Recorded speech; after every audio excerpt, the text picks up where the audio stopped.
वागार्थविव सम्पृक्तो वागार्थप्रतिपत्तये जगतः पितरो वन्दे पार्वती परमेश्वरौ। सर्वेभ्यो नमो नमः। मम नाम शुभश्री। अहं केन्द्रीयसंस्कृतविश्वविद्यालय श्री महाराज रणवीर सिंह परिसरस्य द्वितीयवर्षस्य छात्राध्यापिका अस्मि।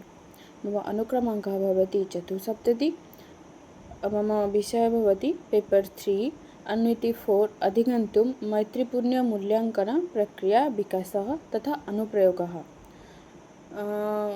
अस्तु, तर्हि शिक्षणप्रक्रियायाः मूल्याङ्कनम् अत्यन्तमहत्त्वपूर्णं स्थानं धारयति।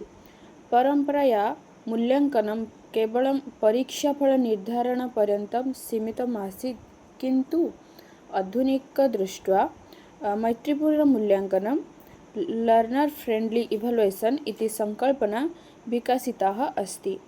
अस्य मुख्यलक्ष्यं विद्यार्थिनां भयमुक्तपर्यावरणे अधिगमस्य प्रोत्साहनं कर्तुम् अस्ति।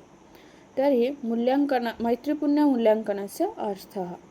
मैत्रीपूर्णमूल्याङ्कनं नाम सा प्रक्रिया या विद्यार्थिनां प्रति सहानुभूतिपूर्णा, प्रोत्साहनपरका तथा विकासोन्मुखा च भवति।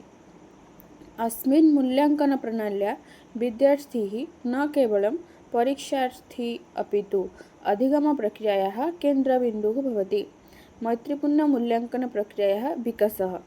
प्राचीनकाले मूल्याङ्कनं मुख्यतः निम्नलिखितपरीक्षाप्रक्रियायाः माध्यमेन क्रियते स्म, किन्तु कालान्तरे शिक्षाशास्त्रज्ञाः अनुभवन्तः यत् सर्वे विद्यार्थीः एकस्मिन् प्रकरणे न अधिगच्छति, अनन्तरं भवति केवलम् अङ्कप्रदानं विकासस्य सूचकं न भवति।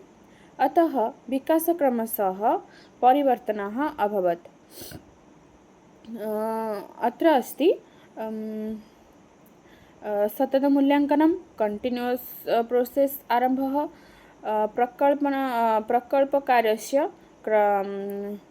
प्रकल्पकार्यस्य समावेशः, प्रोजेक्ट् वर्क्, अनन्तरं भवति मौखिकपरीक्षा, व्यवहारपरीक्षा च, अनन्तरं भवति मूल्याङ्कनं तथा सहमूल्याङ्कनं, सेल्फ् असेस्मेण्ट्, प्री असेस्मेण्ट्। एतेन मूल्याङ्कनप्रक्रिया अधिकव्यापका अभवत्। अनन्तरं भवति मैत्रीपूर्णमूल्याङ्कनस्य विशेषता। प्रथमः भवति विद्यार्थीकेन्द्रितः भवति, अनन्तरं भयरहितः भवति, अनन्तरं सततप्रक्रिया भवति, अनन्तरं समग्रविकासः, अनन्तरं भवति प्रोत्साहनं। तर्हि विद्यार्थीकेन्द्रिता। विद्यार्थी प्रमुखः भवति, भयरहितः अर्थात् परीक्षाभयस्य अभावः। अनन्तरं भवति सततप्रक्रिया।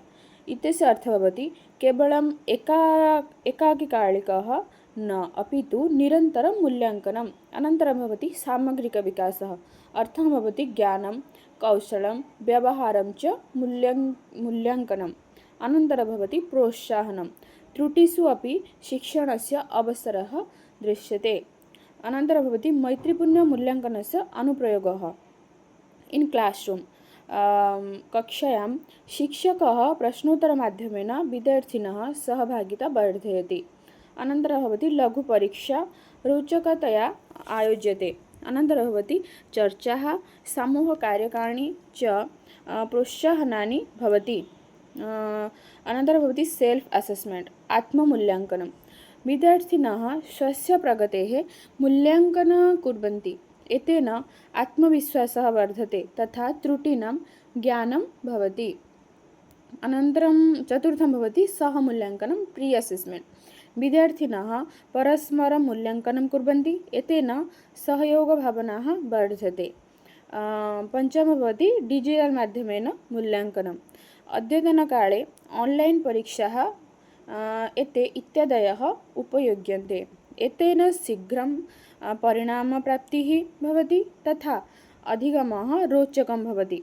अनन्तरं भवति मैत्रीपूर्णमूल्याङ्कनस्य लाभः।